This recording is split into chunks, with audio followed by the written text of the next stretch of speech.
Est-ce que vous avez téléchargé l'application Feuille de match? Je vous l'ai conseillé tout à l'heure, mais j'insiste, il faut télécharger cette application. Vous aurez toutes les informations, tous les pronostics également de Maître Pascal Bon, de Patrice Basile, de Guillaume Michaud, de Ronnie Béral. Toutes ces informations vont se retrouver désormais sur votre application. Donc, in the pocket, eh oui, dans la poche, ces informations. Maître Pascal Bon est toujours là, ainsi que Patrice Basile et Guillaume Michaud, que nous irons retrouver du côté de Miami pour la suite du programme. Eh bien, ce sont les 5 dernières rencontres. On commence par la 10e. Il s'agit de Leeds contre Leicester. Leeds-Leicester, rencontre donc de la première ligue anglaise. Et il faut savoir que ce sera la 61e confrontation entre Leeds et Leicester. Et Leeds qui est en grand danger puisque les Peacocks n'ont plus battu Leicester à Elland Road depuis le 27 novembre 2012. Et regardez, pourtant, ce sont bien les joueurs de Leeds qui mènent 26 victoires à 17. Il y a eu 17 matchs nuls entre ces deux formations. Compliqué, c'est vrai, compliqué en tout cas pour Leeds en ce moment. J'ai envie de dire fog time en Angleterre pour ce match-là. C'est le match bof, à mon sens. C'est pas un match qui va être époustouflant. Et pour cause, je pense que Leeds est un peu limité. Et je vois bien Madison Chardy et les siens, voilà, marquer à l'extérieur et peut-être ramener cette victoire. Au pire, pour peut-être se rassurer un peu, peut-être un match nul neutralisant Leicester, mais je ne vois pas une victoire à domicile de Leeds. Oui, c'est vrai que c'est un match qui, sur le papier en tout cas, n'est pas très pétillant, avec deux équipes qui se traînent un petit peu au fond de classement. Et pourtant, il faut quand même faire attention à Leicester, parce que Leicester, on a quand même mis 4 à Manchester United dernièrement. Ils ont battu le Spartak Moscou en Ligue Europa au match aller. Donc c'est une équipe, quand ils se donnent les moyens, quand ils ont l'étincelle gagnante, apparemment, ça fonctionne. Et je ne sais pas si Leeds peut arriver à faire un résultat contre une équipe comme ça, qui peut à tout moment déclencher avec le Jardy, là, qui est toujours imprévisible. Et voilà, donc moi, sur ce match-là, j'aurais préconisé un nul. Mais pourquoi pas une victoire de Leicester à l'extérieur, parce qu'en tant que parieur, ça peut payer. Effectivement, ça peut payer. Qu'en pense notre ami Guillaume Michaud? 2 L pour 1 V. C'est bien dit, j'aime bien ce synthé, 2 L pour 1 V. Guillaume Michaud.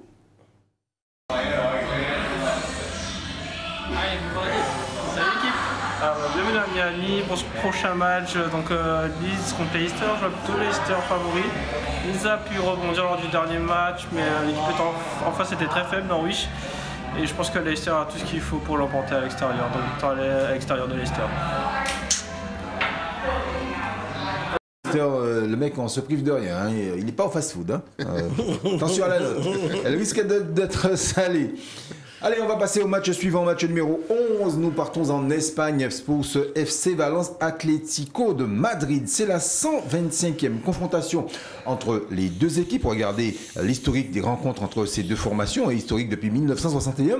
Les Madrilènes sont invaincus depuis 13 rencontres. Ça, c'est bon à savoir. 13 rencontres, donc sans défaite pour l'Atlético de Madrid face à cette équipe de Valence. Et Madrid qui a déjà gagné 50 fois contre 40 fois à Valence et 31 matchs nuls.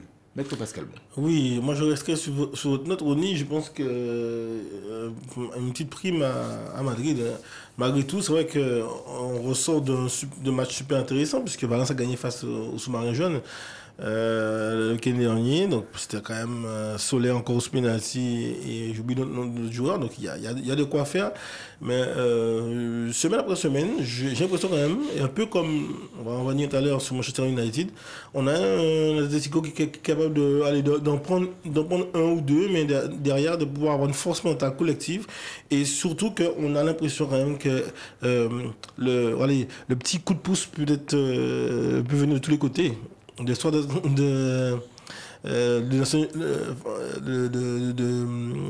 attaquant de l'Uruguay, ou Suarez, mais aussi de notre Griezmann et puis Farasco aussi. Donc c'est vrai qu'on a le Mar aussi. Voilà, le Mar aussi qui sait aussi. Donc on a une défense qui est un peu plus solide. Donc je vois bien un Atlético qui voyage bien malgré, oui, le caractère assez solide de Valence quand même à domicile. Hein. On va retrouver Guillaume Michaud tiens, pour ce match entre Valence et l'Atlético de Madrid. Puis ça parle bien espagnol du côté de Miami en plus, Guillaume. Alors, prochaine confrontation entre l'Atlético Madrid et Valence. Je vois bien Valence, je le trouve pas mal en ce moment, avec Joao Félix qui revient un peu dans la partie. Donc je les vois gagnant sur ce match. Patrice? Je n'oublie pas quand même que l'Atlético de Madrid reste une équipe quand même de référence, avec un effectif également quand même assez intéressant. C'est vrai que quand on regarde Suarez, Griezmann et compagnie, ça reste quand même une équipe qui fait peur. Et c'est vrai que j'ai peur que Valence quand même soit un petit peu tendre contre cette équipe qui commence à revenir un peu, parce que c'est vrai que autant le début de championnat a été compliqué, autant, oui, ça a été un petit peu mieux sur la fin. Donc là, maintenant, je pense que ça y est, c'est un peu reparti. Et je pense que l'Atlético de Madrid, je suis je suis pas tout à fait d'accord avec mon ami Guillaume. Je pense que Madrid peut faire la différence contre Valence sur ce match, parce qu'ils ont des points à rattraper. Ils sont 4e, mais rien n'est perdu pour revenir en haut du classement. Donc ils vont tout faire pour essayer de battre cette équipe de Valence, et je pense qu'ils vont y arriver. Match suivant, match numéro 12, je vous propose une belle balade andalouse. Et oui, un derby sévillan entre le Betis et le FC Séville. Ballottage favorable pour le FC Séville. Lors de ce 97e derby sévillan, les rouges et blancs qui sont invaincus depuis 5 matchs face à leur principal rival en Liga. Regardez l'historique des rencontres entre ces deux formations. 48 victoires pour le FC Séville, 26 pour le Betis et 22 matchs nuls. Moi, je resterai sur l'historique. L'histoire, je serai conforme pour moi à l'écriture qui sera en faite. Je pense que c'est souvent des matchs plaisants. Hein. Je pense que Patrice va en parler tout à l'heure. C'est des matchs qui sont plaisants à voir dans ce derby sévillan. Mais souvent, c'est l'FC Séville qui en sort vainqueur. Et je pense qu'après un peu s'être raté, ou en tout cas de s'être laissé piéger face à Lille, en championnat, je pense que FC Séville pourra compter sur ce derby-là pour se motiver, pour remporter une nouvelle fois une victoire face aux voisins tout proches. Qu'en pense notre ami Guillaume Michaud de ce match entre le Barbier de Séville, j'allais dire, les Barbiers de Séville, voilà, ils sont deux. Avec Betis Séville qui est relativement en forme, donc 2 victoires à domicile du Betis Séville ou match nul. Victoire du Betis ou match nul? Je serais un petit peu de l'avis de Guillaume, hein, parce que c'est vrai que le Betis Séville est assez en forme en ce moment. Le Betis Séville nous gratifie de matchs quand même assez sympathiques. Séville, effectivement, on l'a vu contre Lille, il peut y avoir des petits coups de mou. En plus, ils ne vont pas jouer chez eux, ils jouent à l'extérieur. Oui, donc moi je rejoins mon ami Guillaume sur ça. Je pense que Betis a un avantage, donc je mettrai Betis aussi. Tu mettras Betis aussi. Nous partons en Italie, les amis, pour les 2 derniers matchs de la grille. Le match numéro 13 nous emmène à Naples. Naples qui reçoit Hellas Vérone. Et oui, le leader qui est en danger face à Hellas Vérone. Et pour cause, les Véronais qui sont invaincus depuis 2 rencontres face à Naples. Mais ils n'ont gagné que 2 fois à Naples de toute leur histoire. Ça aussi, il faut le dire. Regardez, historique. Merci, infographie, ça apparaît là. 36 victoires pour le Napoli, 13 pour Hellas Vérone et 13 matchs nuls.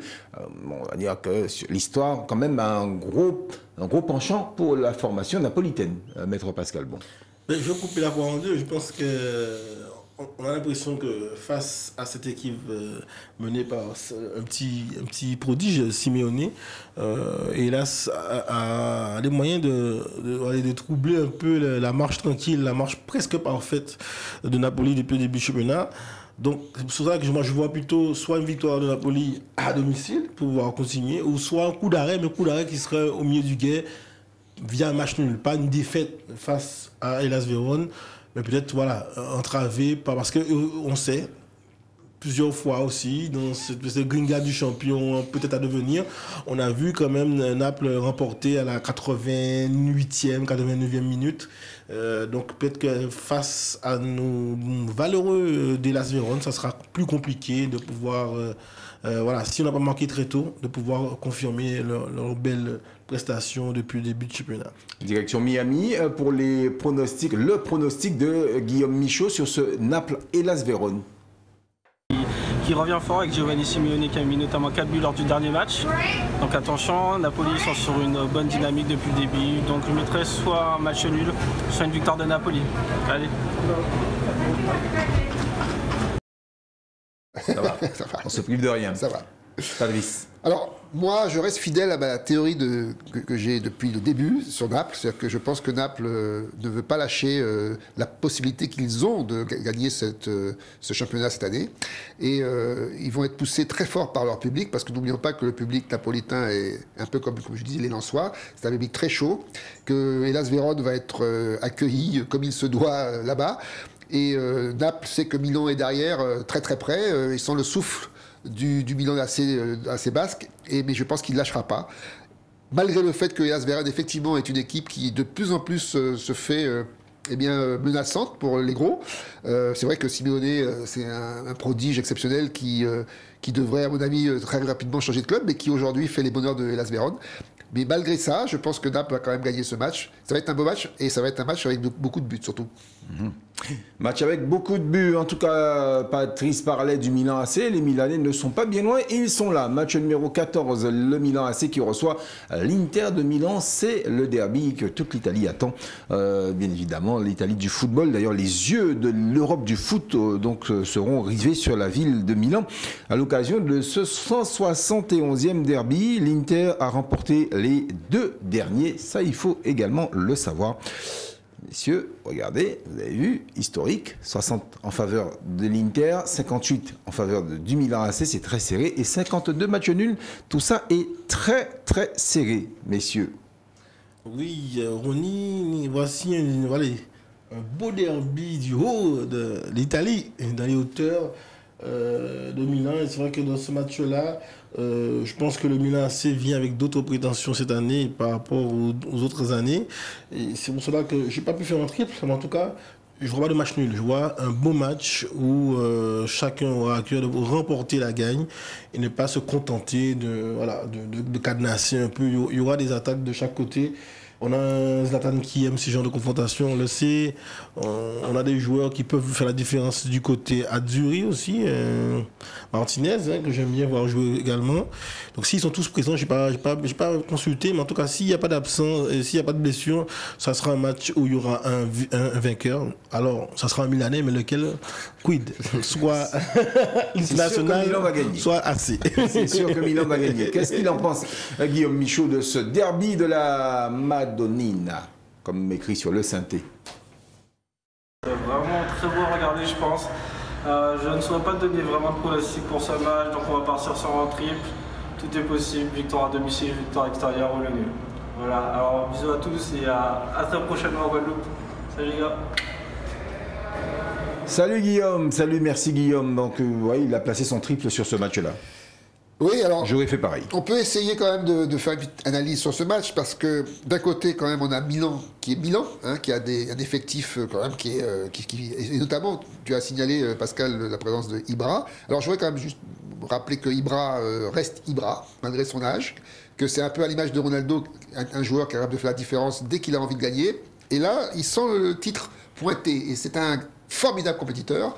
Et je pense qu'il va se motiver pour ce match, et je pense que Milan va gagner grâce à lui, parce que Milan a besoin de rattraper Naples, et que Milan sent que le titre est peut-être à sa portée, et que peut-être que c'est sur ce match-là que la différence peut se faire, parce que c'est un match à 6 points, c'est le deuxième contre le troisième, donc c'est un gros enjeu avec un public qui va être quand même là pour soutenir, et je pense que des joueurs aussi compétiteurs que Ibrahimovic peuvent faire la différence sur ce match, donc je vais quand même mettre une victoire sur Milan en priorité. Victoire pour Milan, donc pour Patrice, la victoire pencherait plus du côté du Milan AC. On a bien compris ça.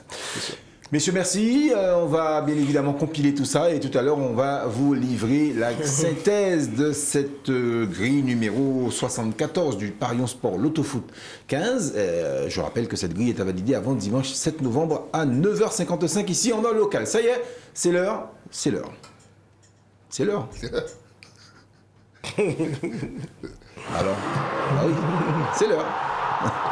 C'est l'heure. Merci Bruno pour la réaction. Parole à la défense. Maître Pascal Bon, à tous seigneurs, tout honneur. Votre client, Cristiano Ronaldo, briseur de rêve récidiviste. Oui, Ronny.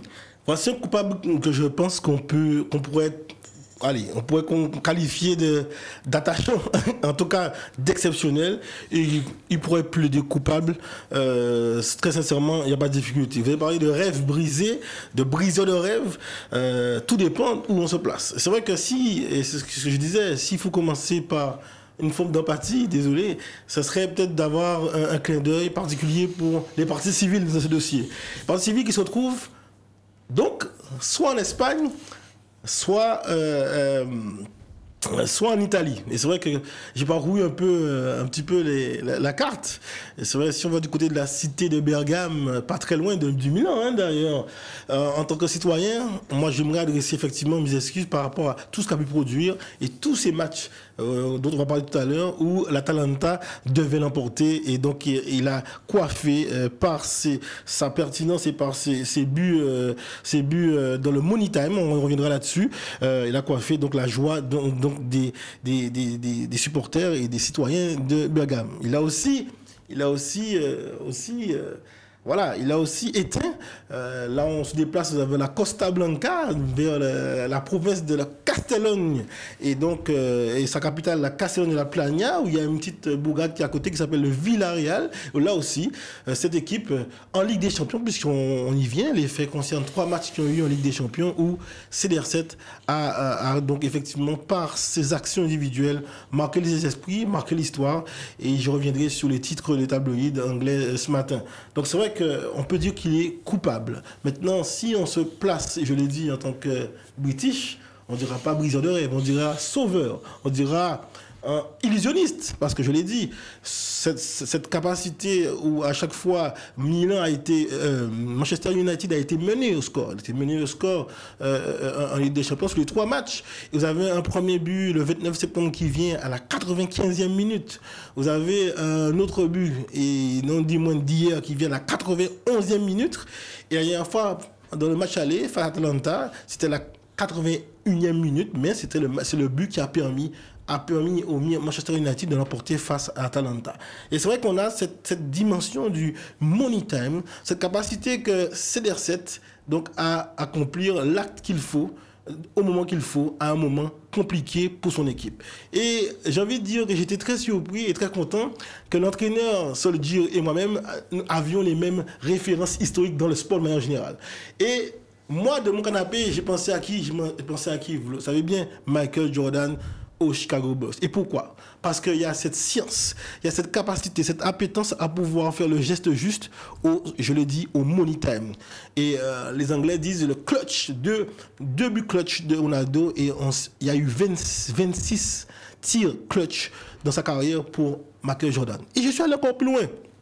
Et je suis allé chercher cette capacité à être l'illusionniste, à être le sauveur, elle vient d'où? Et la réponse a été donnée par Michael Jordan également.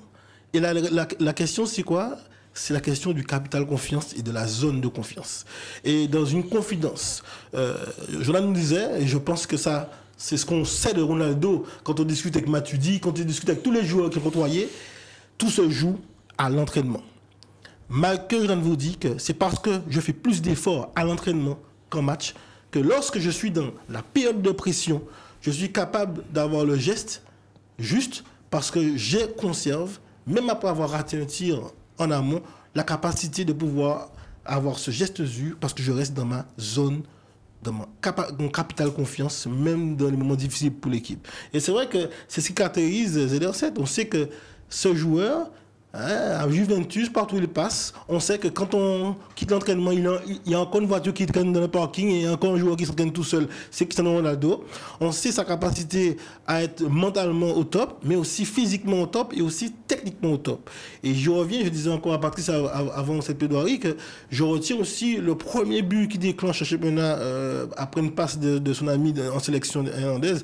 C'est juste, comme on dit, clinique. C'est juste à la fois ce que Fuente ne sait pas faire face à Paris. Donc il y a la classe, mais je le dis, une fois que vous êtes, et c'est ce que Jordan disait, une fois que vous êtes dans votre zone de confort, vous êtes capable d'avoir le geste juste, même quand les autres sont sous pression. Et c'est ce que je retiens de ce joueur qui, je l'ai dit, a fait la joie. En tout cas, lui, il fait le bonheur des supporters de United. Alors, je finirai en disant God save the Queen. En tout cas, et c'est ce qui a été retenu par les tabloïds. Ron Believable a save Manchester United. Donc, à savoir si, et c'est cela que je finirai là-dessus, par rapport à cette culpabilité, est-ce que, au fur et à mesure des matchs, est-ce que les autres joueurs pourront être, et pas bas, pourront être au niveau mental, au niveau de cet engagement, au-delà de ce qu'on peut attendre d'un joueur de haut niveau, faire plus à l'entraînement, faire plus hors match pour qu'en match, dans les moments difficiles, on puisse avoir ce type de talent qui explose et qui fait la joie de tous les supporters de Manchester. Patrice. Oui, ben je félicite Maître Bon pour ce plaidoyer. Et moi, je reste effectivement admirateur effectivement de ce joueur qui a fait le bonheur de tous les clubs où il est passé, que ce soit effectivement Manchester, mais aussi évidemment Real et Juventus à son tour. Et puis indirectement, il a fait le bonheur de l'équipe de France parce qu'il a contribué à faire que Benzema devienne le joueur qu'il est. Parce que il le dit tous les jours, Benzema dit, c'est grâce à Cristiano Ronaldo que je me suis remis en question et que je suis devenu ce que je suis. Donc il n'y a que du respect à avoir pour ce grand homme qui est Cristiano Ronaldo. Un grand homme, effectivement, Cristiano Ronaldo. Merci en tout cas à vous, Maître Pascal Bon, pour cette belle plaidoirie. Voici venu le temps pour vous, mes chers amis téléspectateurs, d'avoir sur vos écrans la grille que nous vous proposons pour ce Loto Foot 15. Et oui, ça y est. Paris Sport Loto Foot 15 a validé avant dimanche 7 novembre à 9h55. Tout est marqué bien évidemment sur l'écran. Le premier match Rennes-Lyon. On vous propose tout simplement le 1 et le N. Nice-Montpellier, le 1. Nantes-Strasbourg, le 1 et le 2. Reims-Monaco, le 2. Saint-Étienne-Clermont, le 1. Lorient-Brest, le 1 et le N. West Ham, Liverpool, le 2. Arsenal, Watford, le 1. Everton, Tottenham, le 2. Leeds, Leicester, le N et le 2. FC Valence, Atlético Madrid, le 2. Betis Séville, FC Séville, le N et le 2. Naples, Hellas Vérone, le 1. Et enfin, Milan AC, Inter Milan, le 1, le N et le 2. Voilà donc pour cette grille qui vaut 96 € en l'état. Et si vous avez cette grille parfaitement, vous aurez donc tout au parti des 500 000 € promis pour les gagnants du premier rang du Paris Sport Loto Foot 15. Je vous rappelle également que tout ce que nous venons de dire ici, vous pouvez l'avoir dans la poche avec l'application Feuille de match que vous pouvez d'ores et déjà télécharger. Merci à vous, Maître Pascal Bon. Merci Ronny, à très bientôt, à la semaine prochaine. Semaine prochaine, même heure, même antenne.